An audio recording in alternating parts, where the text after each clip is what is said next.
Hello, this is Daryl here, sending love as always. Thank you for tuning in. I just want to say if you like this interview, you can check our website for companion workbooks, action guides, tools, checklists, templates, and show notes with links for everything mentioned on the call. Just visit bestbusinesscoach.ca. That's best, B-E-S-T, businesscoach.ca. Enjoy. Hey everyone, thank you for joining us. My name is Daryl Urbanski, your host as always. And today we are joined by a repeat guest and my very dear friend, Micah Mitchell. Micah has been growing and automating online businesses since I was first figuring out HTML. He's co-owner of Memberium and now also Wishlist member. Micah has helped hundreds, if not thousands of businesses successfully launch, grow, and sell online membership programs. He's a great guy. I've known him for probably about 10 years now, even though we haven't talked for a couple because we've been so busy. And I asked Micah to join us here today because no matter what business you're in, you can only do better by being community-minded and membership-focused. So, Micah, how you doing, man? Dude, I am doing amazing. Yeah, we had a good little pre-interview talk. It was good to catch up. He is so lit right now. I just watched Central Intelligence last night with my girlfriend, and it's like about Dwayne Johnson being, and Micah's never been like a geeky, nerdy kid. I mean, he was a little nerdy. We were all, I didn't finish that community. We were a little nerdy. But then I get in this car, I haven't seen him in a couple of years, and he looks like a Viking. He's got like the pecs, the arms. So I'm just like, what happened? It's been good, sir. So, Micah, what's new? I mean, you talked about acquiring Wishlist member, Memberium's growing, your support team is still phenomenal. I'm seeing a lot of your content being pushed online. What's happening right now? So, yeah, I mean, I've been running Memberium, which helps people build membership sites using WordPress. And in that case, Keep, that's the shirt I have on as a coincidence, which is a CRM. So people are building these high-end membership sites, and those are clients like Tony Robbins uses it, Ryan Deiss with Digital Marketer, they just moved back to it. So kind of the more complicated websites use Memberium.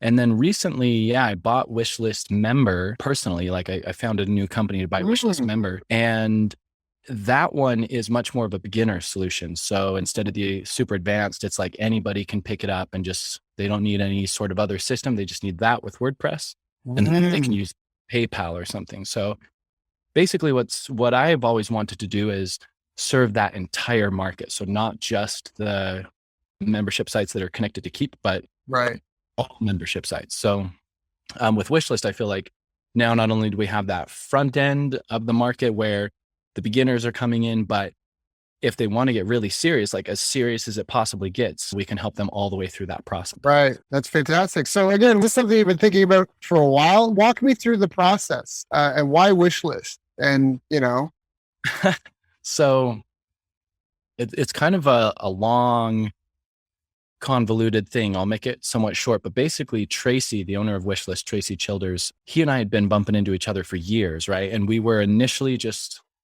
like friends hanging out. And then at some point after I'd started Memberium, I ran into Tracy and he's like, oh man, we just made a Wishlist for Infusionsoft. Basically, we found out we were kind of competitors. Not really meaning to do that. And so we just kind of remained friends.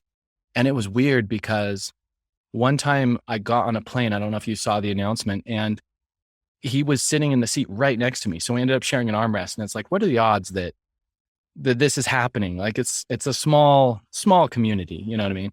Yeah. And so we just talked, and I've always stayed in touch. And then it had been a few years, but when he and I reconnected recently, he was they'd just done this big development cycle and they built an LMS and all this kind of stuff. And when I talked to him, he was just he's been pushing so hard for so long. He was just a little bit burnt out. And so as we talked more, we kind of settled on this idea that I could take over his company because I was coming back into it like fresh and looking at what he had, which was really overpowered development and not much marketing. I was like, I'm really looking for a great development team for this type of product and love marketing. So it was a perfect fit. Right. And how do you plan to juggle that? Like, I'm involved in a few companies too, but for the listeners that are involved, like, how do you have the time to run multiple companies? How are you going to avoid? Yeah, great question. As far as me avoiding burnout, there's a couple pieces to that. One is that with Memberium, I had actually gotten it to a point of self-sufficiency where the team could really run it. And what I mean there is there were times when it didn't need anything from me for a long period of time. Like I would check in on it, but nobody required me. for months on end, which is what you want, right? Right. So it's kind of, that's what I want to do with all of these brands. And we now have about 4 brands, get them to run independently. But the other thing is, now that we have multiple companies, I've actually been getting coaching on this. So I'm just learning, but having a multi-corporate strategy where one business hires all of the employees and leases them to the other businesses that actually will maybe operate, and the business will interact with the customer and have the merchant account, and then separate businesses that hold the IP. So, I went from kind of one entity, one bank account, keeping it simple on purpose, because I had, in the past, I had overcomplicated it and messed myself. So now I'm going back into that, but it's kind of crazy, because I feel like I'm talking to lawyers and CPAs all the time. It's like every question that used to be a normal business question is, let me check with my attorneys and see the best way to do this, which I'm not a traditional, like I didn't go to college or anything. Yeah. That's not my mode. You know what I mean? Right. So so I love that structure and the strategy. I know I've had, and even I'm doing it now, I've got a team that I build that basically does the marketing for myself, some of my clients. So I partially understand that, but I don't understand why you'd have maybe it's the same thing. Maybe I need to talk to my accountant and lawyer more. But because he's talking about one handling the IP and the other one being the agency. Basically, it's an agency that services your businesses. Is that? It is, yeah. And the idea there is to consolidate, for example, the payroll tax account. Yeah. Yeah. Okay. Got it. Instead of having them instead of filing multiple tax filings. Yeah. And like for that one employee who might be working on 3 brands, they don't want 3 paychecks, Yeah. Fair enough. Yeah. Okay. That makes perfect sense. So then now when you say you've had the company running or these brands running without you, what are I know that's the dream for a lot of people. One of our top interviews that we've done recently was something about building a team that can run without supervision. I think that was the headline of the podcast. I forget now, but I just know it was one of the top out of the last 10, 15. So it's clearly a hot topic. How do you do that?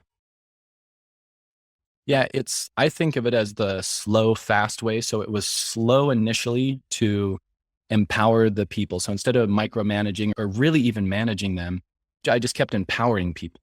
And that took a lot of training and a bit of time, but a lot of, enough one-on-one time with me to where I feel that they understand how I think and can make a similar decision to mine. And then there's one book in particular, and I bring it up because I love that one, actually. This is a management type one. And that's the thing is, I've gotten into all this nerdy management stuff. I just went to a course a couple of weeks ago in Phoenix called Hire, Lead, and Fire to the Vision. So it's just about like hiring, leading, and firing people. Like, I used to think of this as the more corporate stuff, but now I'm just in that world where like, wow, those little tools and hacks are valuable when you have so many people. But the book it's called It's Your Ship. Okay. And it's kind of the story of a ship in the Navy where they were the worst performing.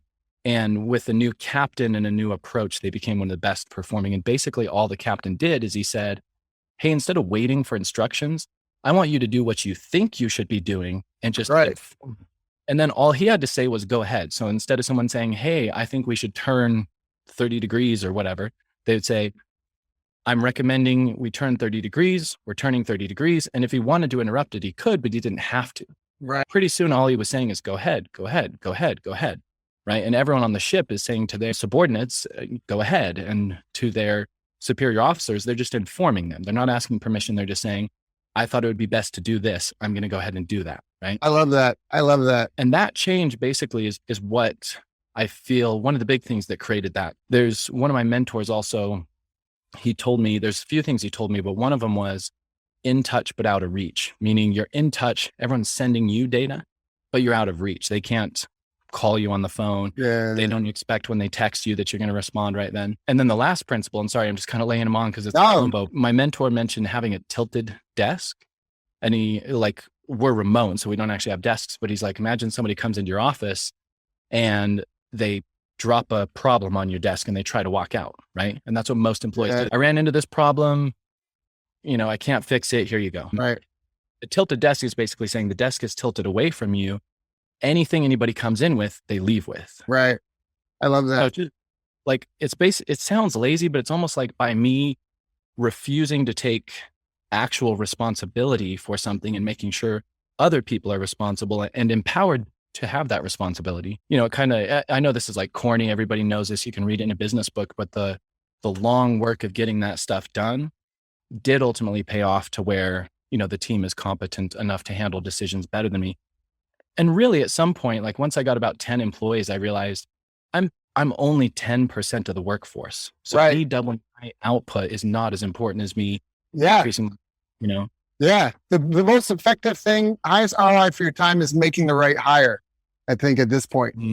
Yeah. I love that. I had a buddy of mine, he's been on the show a couple times, and he built his membership site 7 figures and sold it. And for him, it was, had a talk with this guy who said, when you wake up, your to-do list on your list every day, as long as you have that to-do list every morning, your business can't run without you. You need to be able to wake up and not have anything to do for your business on your to-do list. Otherwise, it's not an asset. It's a job, and you're the one running that. So that's why so many businesses that I bought and sold are earnouts, because it's like taking over someone's job, driving taxi. Like, they can leave, but if you've never driven before, then they got to teach you how to drive and supervise and make sure you know the routes and all this stuff. It's not just like selling them a machine that they just plug in and it just churns. So, yeah, I think that's fantastic. So, I've known your story. People listening may want to go back and listen to our other interviews, but can you talk about your progression in your career? Because what I love is you talked about now you're getting into the corporate stuff and lawyers and CPAs and hiring to the vision and firing to the vision. This has clearly been a progression in like a learning curve to getting to where you are now. Where were you when you started? I already know the answer, but do you come from a family of entrepreneurs, and where did you start? And looking back, what were the stages in terms of focus and skill sets that you've developed? Yeah. So I did not come from a family of entrepreneurs. And so it's kind of uphill as far as family support or anything like that goes. I'm sure a lot of people listening know what that's like. When I first started, I would say I was really kind of a technician. I thought, I know how to build websites and that's what I need to like sell and push. And so I knew I wasn't even good at that, but I could Google stuff and figure it out. And so I went from that to eventually thinking, oh man, I got to learn more about marketing, because I was, in my mind, I was really naive and dumb looking back. In fairness, I was just learning as quick as I could, but that was basically the progress was, hey, I can do the service. Hey, now I need to be a really good marketer.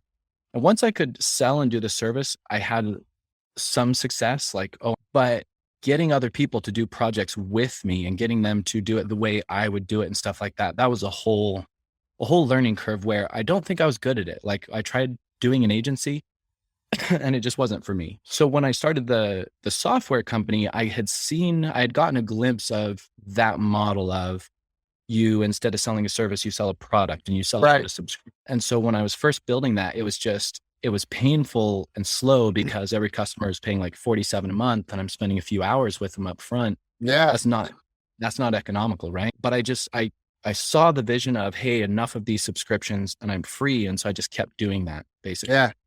Until it grew. And then once it grew, I was, in a simple way, building teams as far as like, I'm going to hire someone and train them on what I can do over time. And so my first guy, Serge, who still works for me now, he's the president actually. That's crazy.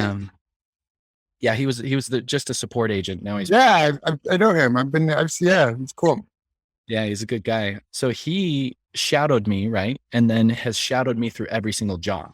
And that's a big part of, I think, the success is I think it's Gino Wickman's Rocket Fuel, where he basically says the founder is never really going to be good at being a visionary and an operator. That person who can do both is very rare. And so you're the visionary, get a good operator. And so that's what Serge and I have is I have ideas. He's a good operator. And we're almost like only one single person, but the two minds in one person makes an effective leader.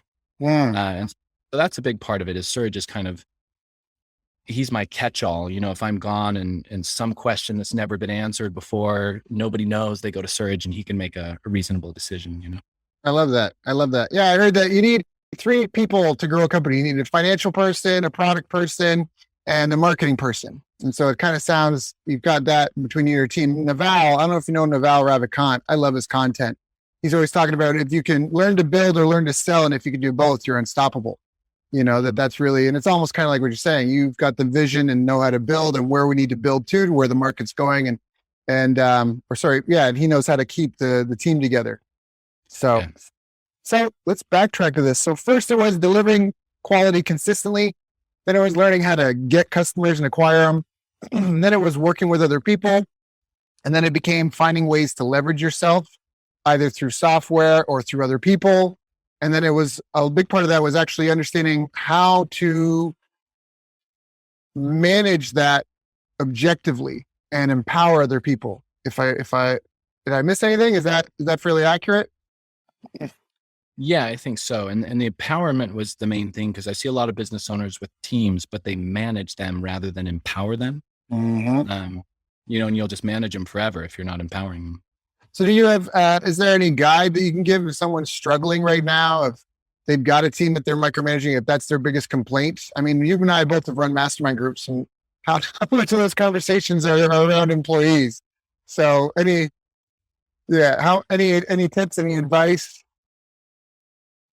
Yeah, I would say it kind of comes down to expectation. So if you expect that your team is going to need to be managed, you're going to hire people and you're going to treat them that way. So like you're going to hire people who need management, you're going to treat them that way.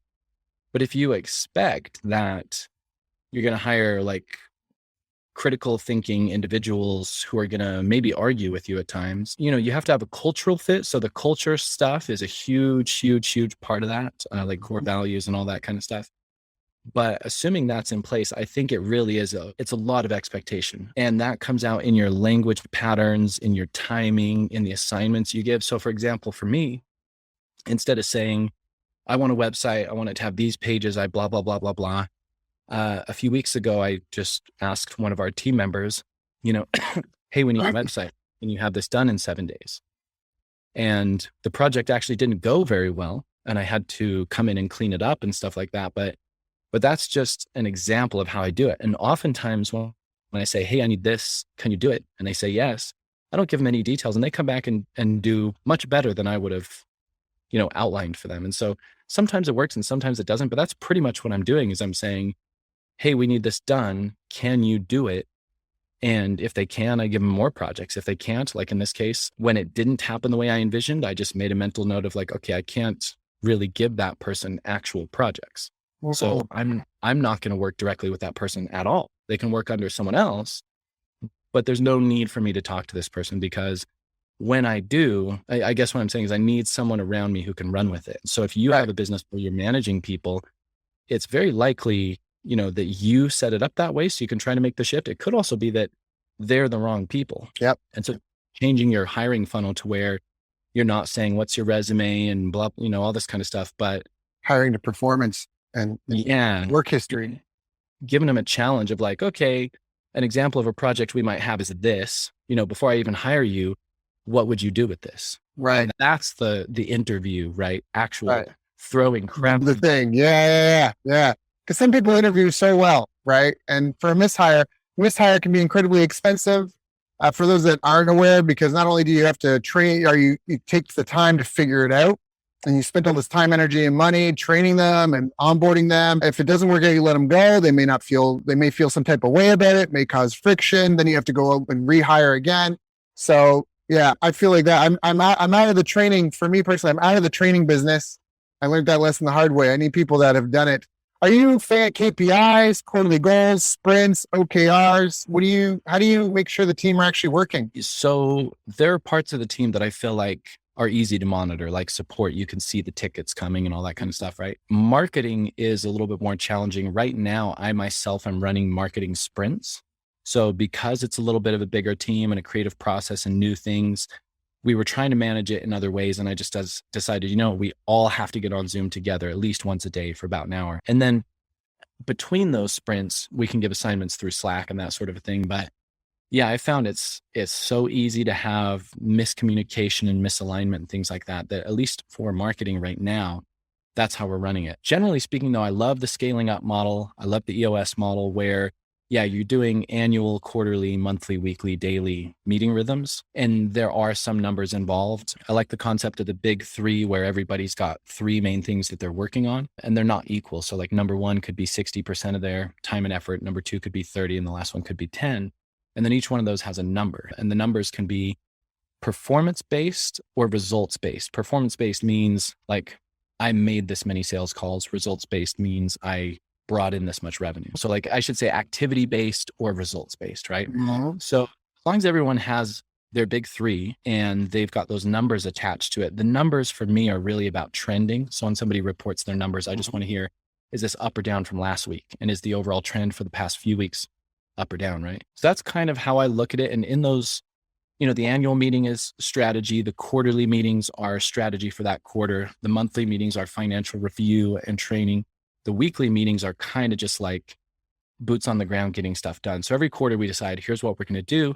And we've got about 13 weeks to execute. And so those 13 weekly meetings are like check-ins on those projects. I mean, I go nuts and get nerdy about all the strategic planning and that sort of stuff, actually. Yeah. So I probably went off a cliff there, but hopefully that. No. So I don't know if you know this or not, but we haven't talked in a couple of years. Q3 2020, I spent 50 grand of my own money because everyone was arguing about the science of this, the science of that. And I heard all these like millions of people unemployed. And I knew, you and I both know that the coaching industry is full of sharks, people that have no results, no background, no expertise. They do like a weekend $1,000 course and now bet your child's future and their education and your medical bills on my knowledge with my little piece of paper certification. And so I spent 50 grand to figure out, what does the science say are critical success factors for business? And we found 9 factors. I call them the critical 8 because the 9th you can't do a lot about. That's the government and economic conditions. You can't, an individual business owner is not going to do a lot to change the economy or the government on its own.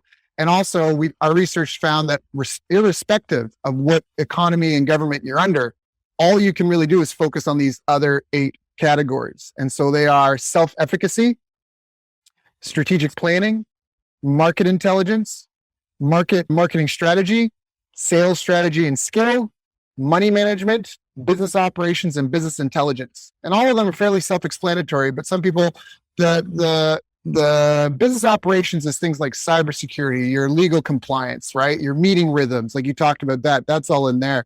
So it's just been interesting. Every time I talk to people, it kind of fits in to those. Now, my next question for you to follow up would be about habits. What are the most important habits you feel that have served you through your business career, and are they different at different stages? That, I think that is such a great question, like the habits thing, because all the other stuff, all the good ideas and tactics really I wouldn't have had the energy for or the creativity for without the habits. And so my main habit, number one, is exercise, just because being on the computer all the time. And before I had gotten overweight, I'd gotten bad posture that was starting to affect everything. Right. And then I am drinking too much caffeine to try to sustain my computer energy. So I feel like for any nerd, fitness is critical, just totally critical. So that's a big one, because and I mean, this, you're a fit guy, but just being fit and sitting on a call is different, than the other way around. And I know, because I spent hundreds of hours sitting at my computer drinking Dr. Pepper every week. Right. Yep. So that's one.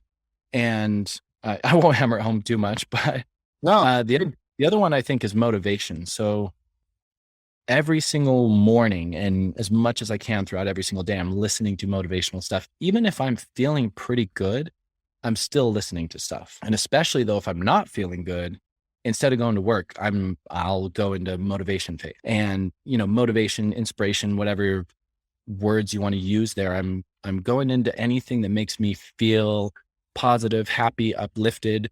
Sometimes that is like actual positivity, like hooray. Other times it's just consuming information. So sometimes just reading an audiobook or studying anything makes me feel, it's almost like being in a positive energy. And then when I come into work, all of my decisions are in that positive energy rather than in a sick or a negative state. Yeah, I love it. So those are the 2 big things. Any more? I guess the last would be maybe just strategy. I've always been, I hate dumb work. And so I just kind of refuse to do any dumb work. And if I feel like I'm doing dumb work, I'll take the time to sit back and strategize, which can be hard to do. There were times when I was, not able to pay my bills, let's say at the time. And it's like, I need to go for a few hours and think, which was hard when I'm thinking, every hour is money and I need to. You got kids that you got to feed. That's right. Yeah. Totally. Totally. Yeah. So yeah, this, if I have my fitness and health and I'm motivated and then I'm thinking strategically, I feel like I'm going to choose better actions that will lead to better results rather than just grinding. I love that. Can you define dumb work Yes. So as an owner? Because in a company, somebody needs to scrub the toilets like that. This isn't a classist thing. It's not social hierarchies. But as the owner, when you say dumb work, it's just because and I want to clarify this because as the owner, this is even why I got into business coaching. So many people rely on you. Like not only are you feeding your kids, your family, your staff, and their kids. I had a guy that worked with me for 5-6 years, and he asked me, I think 2 years in when working with me, he said he wanted to plan to get married and wanted to ask about wanted to do a performance review because he wanted to know what the next year of his life looked like. So, as the owner, there's a lot of weight on your back. And if you make the wrong decision, like businesses do fail. So, just want to preface that because the way you laughed, and I want people listening to this to know you have to really respect all rules. When I was in Japan, small sidebar, when I was in Tokyo, I was doing consulting and I worked at like Shinsei Bank and Tokyo Electron, Johnson & Johnson and stuff. And I remember I was leaving the Shinsei Bank headquarters one day and there was all these people showing up. And I was like, what's going on? There's a conference. I'm like, oh, conference. Yeah. From all the like satellite offices. I'm like, oh, what's it about? They go, oh, they have the head janitor speaking to all the custodian workers. And I was like, that is so dumb. And I'm like, what do you need to have a conference about scrubbing toilets for? And I was very ignorant in that. And then I realized, especially in living in Japan for 3 years, the depth of nuance that these people have. Like when someone's been doing that, I remember hearing someone talk about it. He goes, yeah, but he doesn't see it just as scrubbing toilets. He sees his work in line with the vision of the company and helping the Japanese economy run better from like just the paradigm shift from I'm just scrubbing toilets to like I am helping people live healthier lives and my work impacts the whole economy and my society. So anyways, just want to say there was no doubt. I realized then that the foolishness was in the mindset, not in the work. So I'm going to shut up now. Your turn.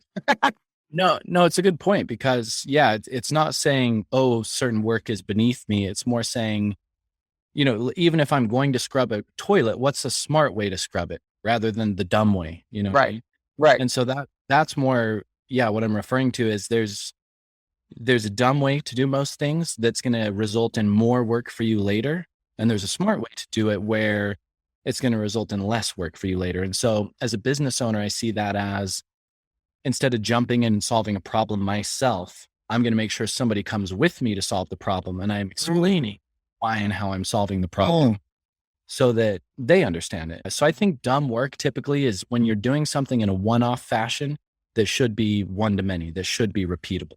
I love that. Yeah, it was. I think you were the one that said this. This is back to Keep and Futuresoft days, but you said something like, if you're doing something more than 3 times, you should automate it. And in this respect, it's not even automate. You should create documentation around it to make sure you're doing it effectively, right? Because again, that's the whole. I love this. This is great. So okay. And where do you think the future of this is going? I mean, you're so in deep. Obviously the last couple of years have pushed so many people online. What have you seen, especially because you've got like thousands of membership sites now? You get to see the back end of all this and the data. Where are things going in terms of? Well, I'll ask a follow-up question. Where do you see things are going online? Is it getting easier? Is it more acceptable? Is it harder? Are people expecting more? Is it? Yeah, it's kind of interesting because on the one hand, there are a lot more solutions. So, software like mine, there's probably hundreds now. So there's more confusion for somebody who's trying to solve a problem, I think, just because there's so many solutions.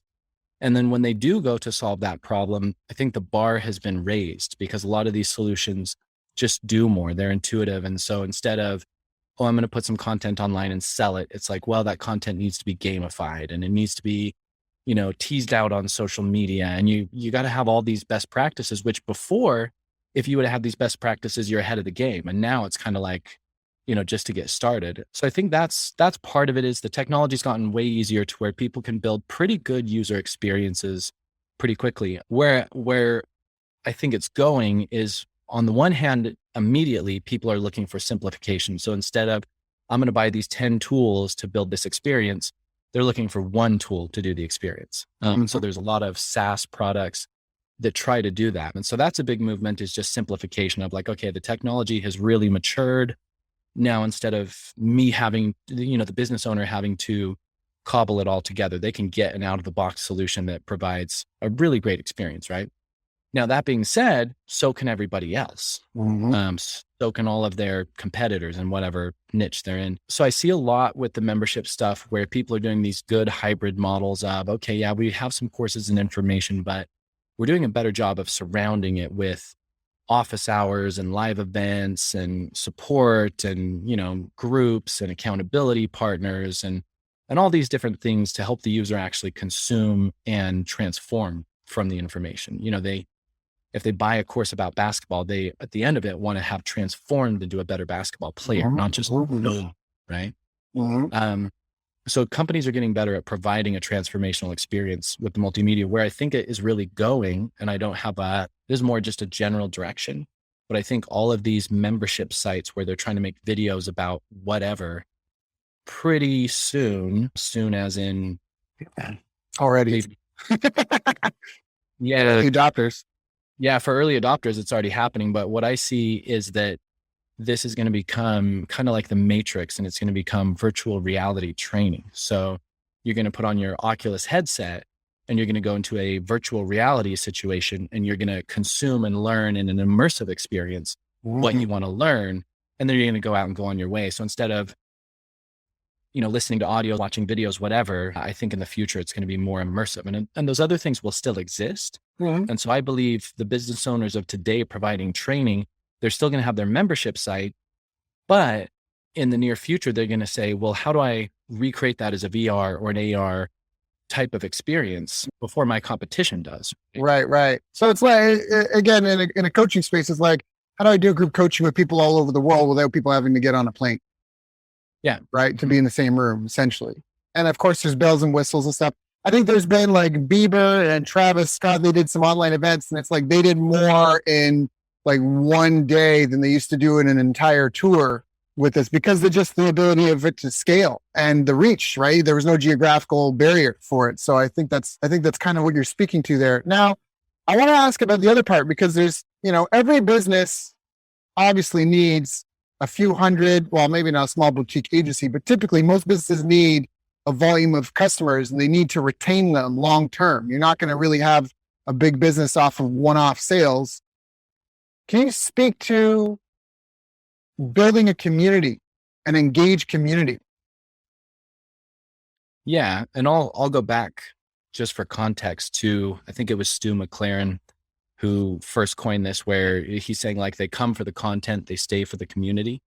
So often people are building a course that, is somewhat targeted. You're going to learn X, Y, and Z or whatever. But then after the course, everyone's coming into the community afterward. And so people sell it in different ways, but the community really is a spot for people to get their individual nuanced questions answered. You mentioned, we've both been in masterminds, and the discussions in there are about employees. And it's because it's like, where else do you get those answers? And I think a lot of these communities are the same thing. If you're one of the main like shotgun shooting enthusiasts or whatever, like where else are you going to get the little tiny tips that nobody else knows from other shotgun enthusiasts who are just ahead of you?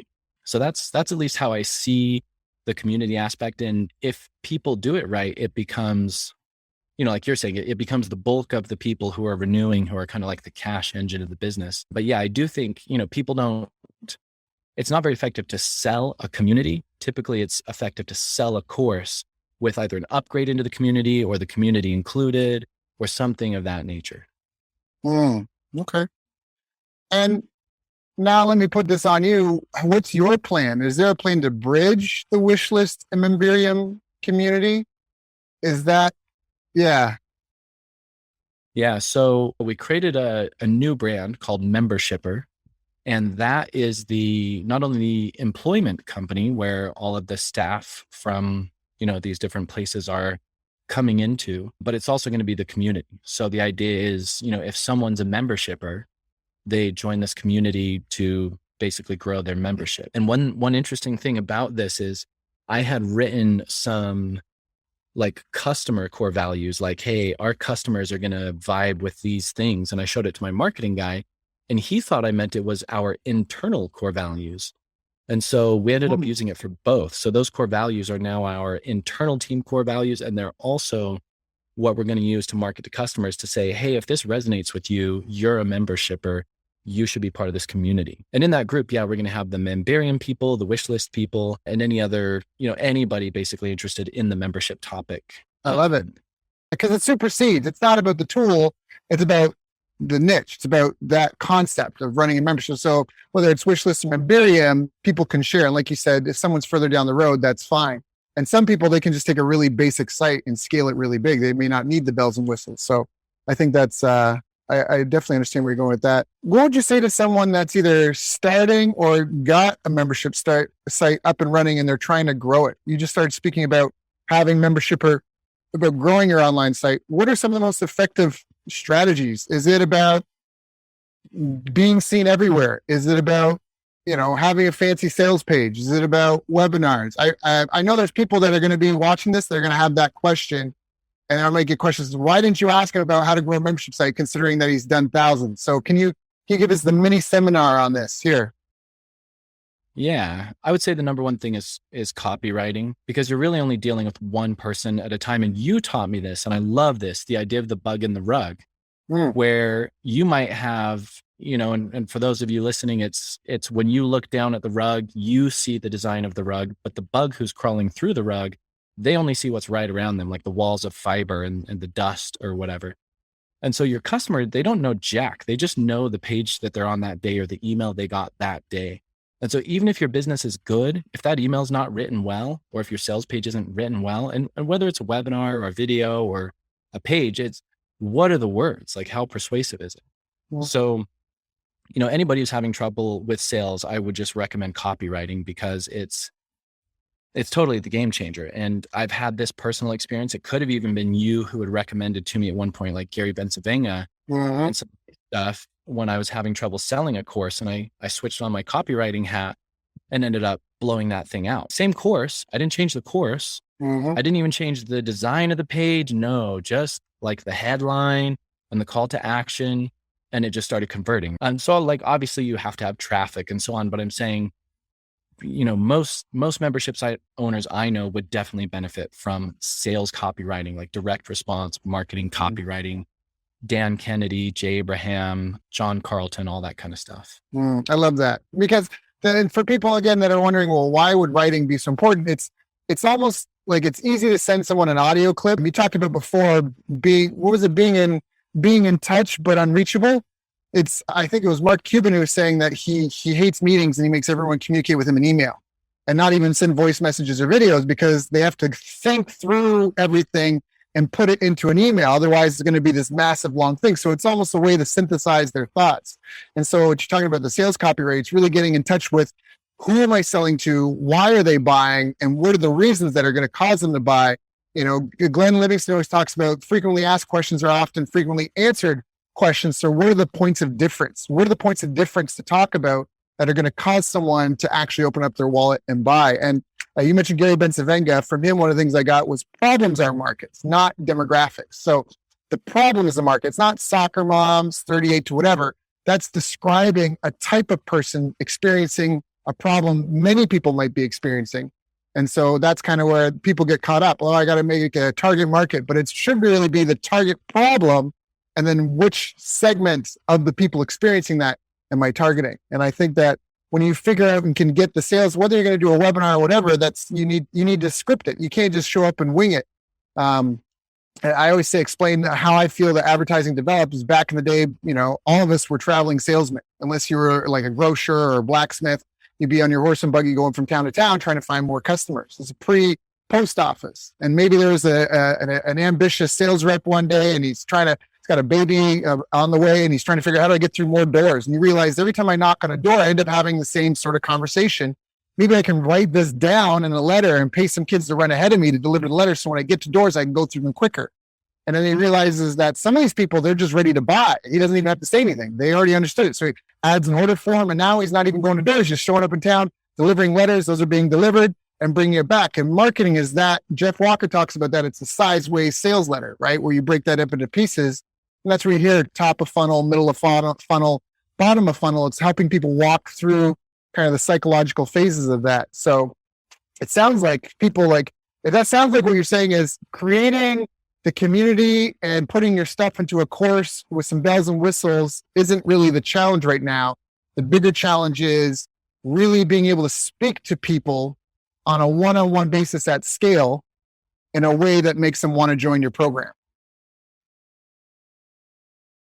Oh, you're mute. Are you on mute?